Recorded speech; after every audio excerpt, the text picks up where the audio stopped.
தான் அந்த அவருடைய உடம்பு. அவர் பெரிய மந்திரவாதி. அவர் மரணப்படுக்கையில் இருக்கும்போது அவருடைய நாற்றம் பல வருஷ கணக்கு. அவர் ஏற்றுக்கொள்ளலை. ஆனால் அவரை என்ன செய்தார்? பராமரித்தார்.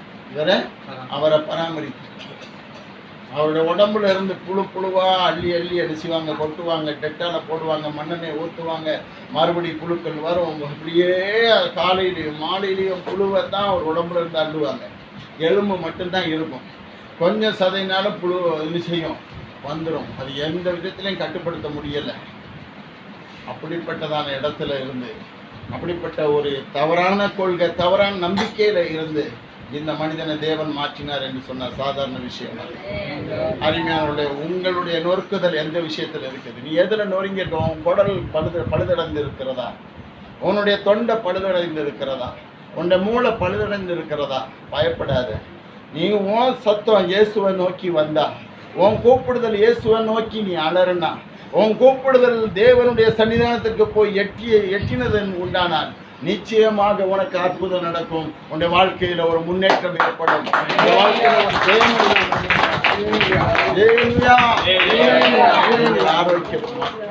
ஆரோக்கியமாக்கப்படுவீர். அருமையானவர்களே, இந்த இடத்துல உன்னுடைய வாழ்க்கையில் எவ்வளவு ஏமாற்றம் இருந்தாலும் அது தேவன் உன்னை மாற்றி. நீங்கள் சாதாரண நிலத்துக்காக, சாதாரண உடைக்காக சண்டை போட்டுக்கிட்டு இருக்காதீங்க. சாதாரண வீட்டுக்காக சண்டை போட்டுக்கிட்டு இருக்காதீங்க. யாரோடையும் நீ மல்யுத்தம் வைக்க வேண்டாம். தேவன் உனக்கு என்ன செய்கிறார்? உனக்கு ராஜ்யத்தையே கொடுக்க தேவன் பிரியமா இருக்கிறாரு. வானம் ராஜ்யம் அவருடைய ராஜ்யம், பூமி அவருடைய ராஜ்யம். இந்த ராஜ்யம் முழுவதும் உன் சொத்தாக மாற்றணும்னு தேவன் நினைக்கிறார். நீ பயப்படாத. நீ யார்? ஒரு சிறு மந்த, ஒரு ஆட்டுக்குட்டிகளை போல நீங்க இருக்கிறீங்க. நான் உன்னுடைய இருதயத்துல என்ன பயம் இருக்கிறது? உன்னிடத்துல பிரியமான ஒருவர் உனக்கு இந்த உலகத்துல கிடைக்கவே இல்லை. எந்த பிரியமானவன் என்று நீ கிடைத்த ஆள் இன்றைக்கு உனக்கு தொல்லையாகவும் உனக்கு பிரச்சனையாகவுமாகவே இருந்து கொண்டிருக்கிறார்கள். ஆனால் தொல்லை இல்லாத இந்த உலகத்தில் தொல்லை கொடுக்காத ஒருவர் உனக்காக இருக்கிறார். உன்னை ஆறுதல் படுத்த, உன்னை சுகப்படுத்த, உன்னை ஆரோக்கியமாக்க, உன்னை எல்லா சூழ்நிலையிலிருந்து உன்னை விடுவிக்க இயேசு ஒருவர் மாத்திரம் போதுமாக இருக்கிறார். அல்லேலூயா.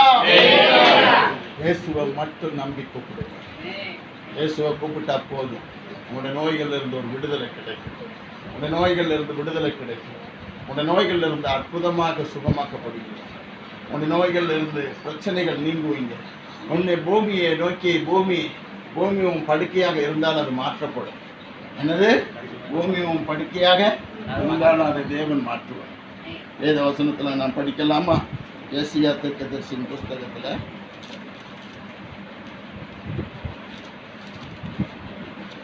25ஆம் அதிகாரம்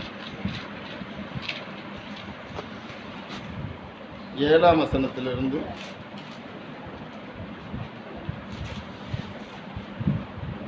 9ஆம் வசனம் வரைக்கும் படிங்க. நீதிமானுடைய பாதை செவ்வையாய் இருக்கிறது. மகா நீதிபராகிய நீர் நீதிமானுடைய பாதையை செவ்வைப்படுத்துகிறீர். ஏசாயா 25:7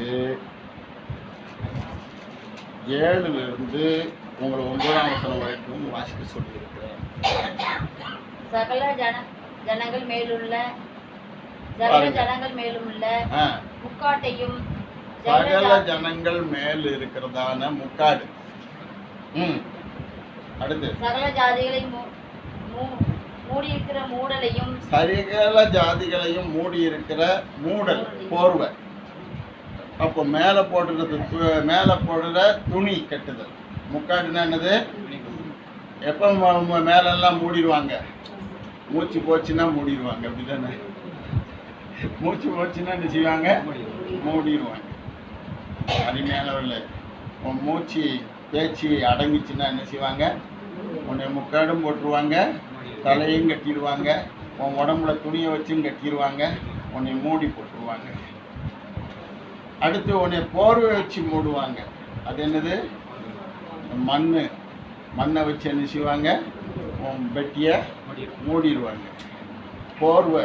பூமியில் உள்ள எல்லா ஜனங்கள்கிட்டையும் போய் கேளுங்க, ஒன்று மூடுவான், இல்லைன்னா தண்ணியில் கரைச்சி விட்டுருவான். இல்லைன்னா என்ன செய்வான்? தண்ணியில் கரைச்சி விட்டுருவான். உனக்குள்ள கடைசி உன் மேலே போட வேண்டிய ஒரு துணியை கொண்டு வருவான், அது எந்த புது சாரியாக இருந்தாலும் சரி, நல்ல சாரியாக இருந்தாலும் சரி, அம்மாவை சும்மா விடாத.